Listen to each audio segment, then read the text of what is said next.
इस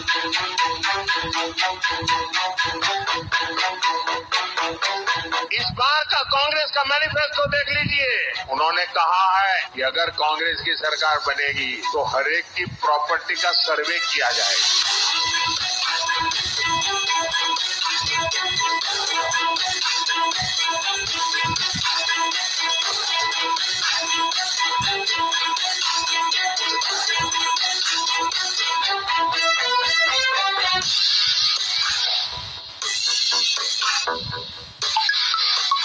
बहनों के पास सोना कितना है उसकी समझ की जाएगी। सोना वो सिर्फ शो करने के लिए नहीं होता, उसका मंगल सूत्र कोई सोने का कीमत का मुद्दा नहीं है, उसके जीवन के सपनों से जुड़ा हुआ है।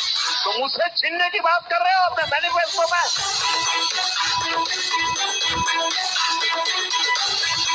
और पहले जब